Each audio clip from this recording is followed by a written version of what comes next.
तुम्ही पाहताय राज्यातील शेतकऱ्यांसाठी आजच्या महत्त्वाच्या ठळक बातम्या। तातडीने सुनावणी, सुप्रीम कोर्टाचा नकार, शिंदे गटाकडून शिवसेना आणि धनुष्यबाण परत घ्या, उद्धव गटाची मागणी। चाळीसगाव विभागात विहीर मंजुरीसाठी शेतकऱ्यांकडून पैसे घेणे भोवले, भ्रष्टाचाऱ्यांविरुद्ध कारवाई, 3 कार्यमुक्त तर 7 जणांना नोटीस। भारताच्या नादी लागू नका, अमेरिकेने सुनावले, दहशतवाद गाडण्याचा भारताला पूर्ण अधिकार। अनुदानावर गाय आणि म्हैस मिळणार, 2 जूनपर्यंत अर्ज करा, पात्र लाभार्थ्यांची यादी 2 जूनला, पशुसंवर्धन योजनांचा लाभ घेण्याचे आवाहन।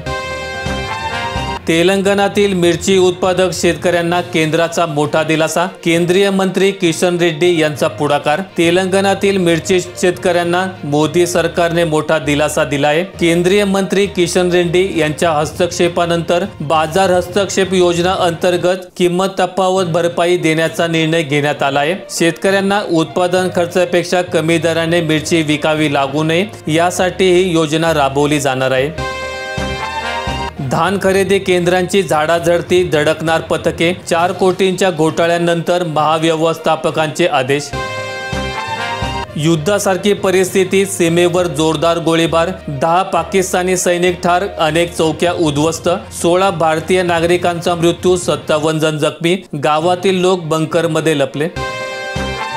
8 जिल्ह्यांना गारपिटीचा इशारा, राज्यात 5 दिवस वादळी पावसाचा अंदाज। मराठवाड्यातील धाराशिव, लातूर आणि नांदेड जिल्ह्यात काही ठिकाणी पुढील 5 दिवस विजा आणि ढगांच्या गडगडाटासह हलक्या ते मध्यम पावसाचा अंदाज आहे। यावेळी वादळी वारेही वाहण्याची शक्यता आहे। हिंगोली, बीड, परभणी, जालना आणि छत्रपती संभाजीनगर जिल्ह्यात काही ठिकाणी वादळी वाऱ्यासह पावसाची शक्यता आहे, तर छत्रपती संभाजीनगर, जालना आणि बीड या जिल्ह्यात काही ठिकाणी वादळी वाऱ्यासह गारपिटीचाही अंदाज हवामान विभागाने दिला। धानाच्या थकबाकीने शेतकरी हवालदिल, अन्नदात्यावर उद्भवले आर्थिक संकट, 1036 शेतकऱ्यांचे 10.20 कोटी थकले। स्वतःची शेती दुसरा कोणी कसतोय, बटाई ठोक्याने देण्याचे प्रमाण वाढले, नोकरी, मुलांच्या शिक्षणासाठी शेतकऱ्यांचे शहरात वास्तव्य, शेती करणे परवडेना।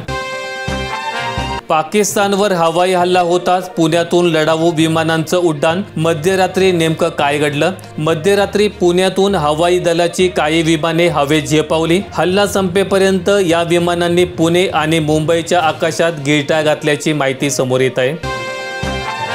13 मे रोजी मान्सून अंदमानात, केरळमध्ये आगमनाची 15 मे रोजी अधिकृत घोषणा। उत्तराखंडमधील 7 जिल्ह्यांमध्ये ऑरेंज अलर्ट, पाऊस, बर्फ आणि गारपिटीमुळे अडचण। बुलढाणा जिल्ह्यातील 4.72 लाख शेतकऱ्यांना 635 कोटींची नुकसान भरपाई, केंद्रीय राज्यमंत्री जाधव यांच्या संपर्क कार्यालयाची माहिती, 160 दावे प्रलंबित। हळदीला 9000 हमीभाव देणार, हिमाचल प्रदेश सरकारचा निर्णय, हळद हमीभावाने खरेदीची प्रक्रिया सरकार सुरू करणार, अशी माहिती हिमाचल प्रदेशचे कृषी मंत्री चंद्रकुमार यांनी दिली। राज्यात गारपिटीची तर मुंबईत मुसळधारेची शक्यता, मध्य महाराष्ट्र व मराठवाड्याला इशारा, तापमानात घट होणार। भारताचा आता वॉटर स्ट्राईक, बागलिहार आणि सलाल डॅमचे दरवाजे उघडले, पाकिस्तानात निर्माण होऊ शकते पूरस्थिती। ऑपरेशन सिंदूरमुळे पाकिस्तानची वाताहत झालेली असताना आता भारताने आणखीन एक महत्त्वाचा निर्णय घेतलाय। नमो सन्मानच्या वाढीव हप्त्यावर फुलली, राज्य सरकारचा निर्णय, नव्या योजनेत करणार गुंतवणूक। विधानसभा निवडणुकीत नमो शेतकरी महासन्मान योजनेच्या निधीत 3000 रुपयांची वाढ करण्याची केलेली घोषणा महायुती सरकारने बासनात गुंडाळली। पीक विमा योजना आणि नमो शेतकरी महासन्मान या 2 योजनांमधून कोणतीही भांडवली गुंतवणूक होणार नसल्याची उपरती आता सरकारला झाली आहे। देशभरातील 18 विमानतळ तात्पुरते बंद, 200 उड्डाणे रद्द, हवाई क्षेत्रातील निर्बंधांमुळे परिणाम, विमान कंपन्यांची माहिती। परभणीतील शेतकऱ्यांचे काढणी पश्चात पीक विम्याचे वाटप रखडले, स्थानिक नैसर्गिक आपत्ती अंतर्गत 50,247 शेतकऱ्यांना 104 कोटी 73 लाख रुपये वाटप झाले असून 23 शेतकऱ्यांचे 4 लाख रुपये वाटप शिल्लक होते। 5 रुपये तर सोडा, 7 रुपये अद्याप मिळालेले नाहीत। दुधाचे अनुदान रखडले, उत्पादक करतायत आर्थिक अडचणींचा सामना।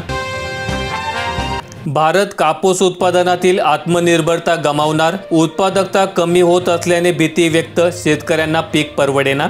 देशात 2014 नंतर कापूस पिकात गुलाबी बोंडअळीने धुमाकूळ घातलाय। कमी व अति पावसाने कापूस पिकाला फटका बसलाय। मागील 3 ते 4 वर्षात कापूस पीक आतबट्ट्याचे राहिले आहे।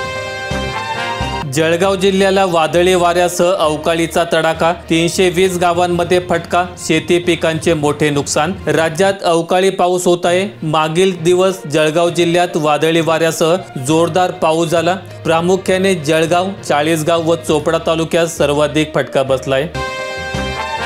पाकिस्तानचा शेअर बाजार गडगडला, 6272 अंशांनी घसरला। ऑपरेशन सिंदूरचा जबरदस्त तडाखा। सेलू तालुक्यात 2500 शेतकऱ्यांचे 2.25 कोटी रुपये पडून KYC प्रलंबित। सेलू तालुक्यातील शेतकऱ्यांची उदासीनता, 56,000 शेतकऱ्यांचे नुकसान झाले होते। एसटीच्या ताफ्यात 3000 नवीन बसेस, दुर्गम भागांसाठी 100 मिडी बस, महामंडळाच्या संचालक मंडळाच्या बैठकीत मंजुरी दिली। दोन्ही राष्ट्रवादी एकत्र येणार, शरद पवारांच्या विधानामुळे चर्चा, निर्णय सुप्रिया सुळेंच्या हातात। शरद पवारांच्या सूचक विधानामुळे दोन्ही राष्ट्रवादी गटांच्या एकत्र येण्याची शक्यता चर्चेत, सुप्रिया आणि अजित पवारांवर निर्णयाची जबाबदारी। वादळी पाऊस, 712 शेतकऱ्यांच्या 620 हेक्टरवरील पिकांचे नुकसान। शिरपूर तालुक्यात सर्वात जास्त पावसाची नोंद, सलग दुसऱ्या दिवशीही जिल्ह्यात वादळी पाऊस। स्मार्ट कॉटन प्रकल्प गुंडाळणार, शेतकरी हिताचा प्रकल्प 4 वर्षातच बंद करण्याचा राज्य सरकारने निर्णय घेतला। मराठवाडा, विदर्भातील अनेक जिल्ह्यांमध्ये राबवला प्रकल्प।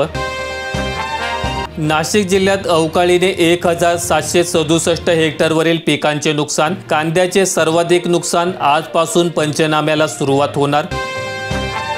काश मैं भी मर जाता, ऑपरेशन सिंदूरनं कुटुंब बेचिराग केलं। दहशतवादी मसूद अजहर ढसाढसा रडला। अल्लाह तालाचे काही खास लोक असतात जे शहीद होतात, ते म्हणजे अल्लाहचे पाहुणे बनतात। माझ्या कुटुंबातील 5 जणांना ही खास संधी मिळाली। रात्रीच्या वेळी त्यांना ही शहादत मिळाली। अवकाळी पावसाने जळगाव जिल्ह्यात शेतकऱ्यांचे नुकसान, केळी, पपई, लिंबासह इतर फळबागांना फटका। कांद्याचेही मोठे नुकसान, कोंबड्या, गायींचाही मृत्यू। प्रशासनाकडून पंचनामा करण्याचे काम सुरू। अतुलनीय शौर्याला सलाम, पंतप्रधान मोदींसह केंद्रीय मंत्रिमंडळाचा भारतीय सैन्यावर कौतुकांचा वर्षाव। भारतानं दहशतवादी तळांवर केले हवाई हल्ले, पाकिस्तानने भारतात नागरिकांवर केला गोळीबार। 700 एकर द्राक्ष बागा उद्ध्वस्त, आर्थिक उलाढालीवर परिणाम। अक्कलकोट कृषी बाजारपेठ, औषधे अन खताच्या किमतीत झाली भरमसाठ वाढ। द्राक्ष पिकामुळे उत्पन्न होण्याऐवजी आर्थिक नुकसान होत आहे। परिणामी नवीन द्राक्ष लागवड होताना दिसत नाही। द्राक्ष बागा काढण्यासाठी शेतकऱ्यांनी सपाटा लावलाय। त्याऐवजी तूर, सोयाबीन, उडीद आणि मूग या पारंपरिक पिकांबरोबर ऊसाच्या शेतीत वाढ होत आहे। माहिती आवडल्यास व्हिडिओला लाईक करून दररोजच्या बातम्या पाहण्यासाठी चॅनल सबस्क्राइब करा। धन्यवाद।